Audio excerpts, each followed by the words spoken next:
പേഴയ്ക്കാപ്പള്ളി ചെറുവട്ടൂർ റോഡിൽ കൈനിക്കര കാവിന് സമീപം മാലിന്യം തള്ളുന്നത് വാഹനയാത്രക്കാർക്കും കാൽനട യാത്രക്കാർക്കും ദുരിതം സൃഷ്ടിക്കുന്നു. പഞ്ചായത്ത് അധികൃതർ കർശന നടപടി സ്വീകരിക്കണമെന്നാണ് നാട്ടുകാർ ആവശ്യപ്പെടുന്നത്.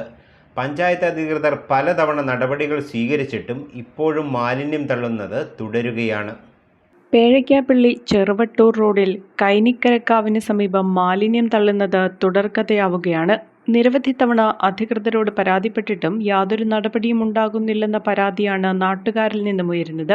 പ്രദേശവാസികളും ഇതര സംസ്ഥാന തൊഴിലാളികളും ഉൾപ്പെടെയുള്ളവർ വ്യാപകമായ രീതിയിലാണ് ഇവിടെ മാലിന്യം തള്ളുന്നത്. കാൽനടയാത്ര പോലും ദുസ്സഹമായ സാഹചര്യമാണ് നിലവിലുള്ളത്. മാസങ്ങൾക്ക് മുൻപ് പഞ്ചായത്ത് അധികൃതർ എത്തി ഇവിടെ മാലിന്യം തള്ളുന്നതിനെതിരെ ബോധവൽക്കരണവും മാലിന്യം നീക്കം ചെയ്യലും നടത്തിയിരുന്നു. എന്നാൽ ബോധവൽക്കരണ പരിപാടികൾ നടത്തിയതിനും റോഡ് ക്ലീൻ ചെയ്തതിനും ശേഷവും ദിവസങ്ങൾക്കുള്ളിൽ തന്നെ വീണ്ടും ഇവിടെ മാലിന്യ കൂമ്പാരമായി മാറുന്ന സാഹചര്യമാണ് ഉണ്ടായിക്കൊണ്ടിരിക്കുന്നത്. ദുസ്സഹമായ ദുർഗന്ധവും തെരുവുനായകളുടെ ശല്യവുമെല്ലാം പ്രദേശവാസികൾക്ക് വലിയ ദുരിതം സൃഷ്ടിക്കുന്നുണ്ട്. നമ്മുടെ പേഴയ്ക്കാപ്പള്ളിക്ക് അടുത്തുള്ള ഒരു ഹൈന്ദവ ദേവാലയത്തിനടുത്തുള്ളൊരു സ്ഥലമാണ്. ഈ ടൗണിനോടടുത്തുള്ള ഏക ഹൈന്ദവ ആരാധനാലയമാണ് ഈ കൈനിക്കരക്കാവ്. അതിൻ്റെ അടുത്ത് കാണുന്ന മാലിന്യ കൂമ്പാരമാണിത്. കാരണം ഒരു ആരാധനാലയം എങ്ങനെ സംരക്ഷിക്കപ്പെടുന്നതിനുള്ള ഒരു ഇതും കൂടെയാണ് ഈ കാണുന്നത്. കാരണം വളരെ മോശമായ രീതിയിൽ വിസ്പറും പാമ്പേഴ്സ് അങ്ങനെയുള്ള ദൈനംദിന ഫുഡ് വേസ്റ്റുകൾ അടക്കമാണ് ഇവിടെ കൊണ്ടുവന്ന് ഡംപ് ചെയ്തിരിക്കുന്നത്.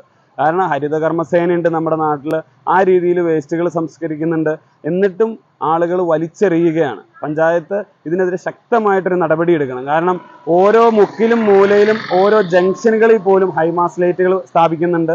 MP-യുടെയോ MLA-യുടെയോ ഒക്കെ ഫണ്ടിൻ്റെ അകത്ത്. ഇവിടെ ഒരു രാത്രി കഴിഞ്ഞ് കഴിഞ്ഞാൽ ഭയങ്കര കൂരിരുട്ടാണ്. അപ്പോൾ ഇതിനകത്ത് MLA-യോ MP-മാരോ ആരെങ്കിലും ഇടപെട്ട് ഒരു ഹൈമാസ് ലൈറ്റ് സ്ഥാപിക്കുക. കാരണം ഇതൊരു ഞാൻ പറഞ്ഞല്ലോ, ഈ പേഴയ്ക്കാപ്പള്ളി കവലയ്ക്ക് അടുത്തുള്ള ഒരു ഹൈന്ദവ ആരാധനാലയമാണ്. ഇതിൻ്റെ അടുത്തൊരു ലൈറ്റ് സ്ഥാപിക്കുക, ഹൈമാസ് ലൈറ്റ് സ്ഥാപിക്കുക. അതുപോലെ തന്നെ നിരീക്ഷണ ക്യാമറകൾ സ്ഥാപിക്കുക. കാരണം ഒന്നുമില്ലാത്ത ഈ പായ്പ്ര പഞ്ചായത്തിൽ തന്നെ പല സ്ഥലങ്ങളിലും ഒന്നുമല്ലാത്ത സ്ഥലങ്ങളിൽ പോലും ക്യാമറകൾ വെച്ചിട്ടുണ്ട്, ലക്ഷങ്ങൾ മുടക്കി. അപ്പോൾ ഇതുപോലുള്ള സംരക്ഷിക്കപ്പെടേണ്ട സ്ഥലങ്ങളിലും മസ്റ്റായിട്ടും ക്യാമറകൾ വരണം.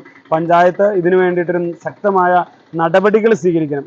ഓട്ടോറിക്ഷയിൽ ഉൾപ്പെടെ മാലിന്യം കൊണ്ടുവന്ന് തള്ളുന്നത് CCTV ക്യാമറകളിൽ പതിഞ്ഞിട്ടുണ്ട്. ഇത്തരത്തിൽ തെളിവുകൾ ഉണ്ടായിട്ടും പഞ്ചായത്ത് അധികൃതർ യാതൊരു നടപടിയും സ്വീകരിക്കുന്നില്ല എന്ന ആക്ഷേപമാണ് ഉയരുന്നത്. പഞ്ചായത്ത് ഓഫീസിന് തൊട്ടടുത്തായിട്ട് പോലും യാതൊരു നടപടിയും സ്വീകരിക്കാത്ത അധികൃതരുടെ നിലപാടിനെതിരെ ശക്തമായ പ്രതിഷേധമാണ് ജനങ്ങളിൽ നിന്നുണ്ടാകുന്നത്. ഇരുചക്രവാഹന യാത്രക്കാർ അപകടത്തിൽപ്പെടുന്നതും ഇവിടെ പതിവ് കാഴ്ചയായി മാറുകയാണ്. തനിമയാർന്ന നാടൻ മസാലകളുടെ വിപുലമായ ശേഖരങ്ങളുമായി മൂവാറ്റുപുഴയുടെ സ്വന്തം മസാലക്കൂട്ട്. ഗുണമേന്മയുള്ള ഇൻസ്റ്റന്റ് മസാലകളും ഞങ്ങൾ നിങ്ങൾക്കായി ഒരുക്കിയിരിക്കുന്നു. കൂടാതെ മില്ലറ്റ് കൊണ്ട് നിർമ്മിച്ച പുട്ടുപൊടിയും വിവിധങ്ങളായ ചായപൊടികളും വ്യത്യസ്തങ്ങളായ 20-ൽ പരം അച്ചാറുകളും തുടങ്ങി ഒരു വീട്ടിലേക്ക് ആവശ്യമായ എല്ലാവിധ ഹോം മെയ്ഡ് പ്രോഡക്റ്റുകളും മസാലക്കൂട്ടിൽ ലഭ്യമാണ്.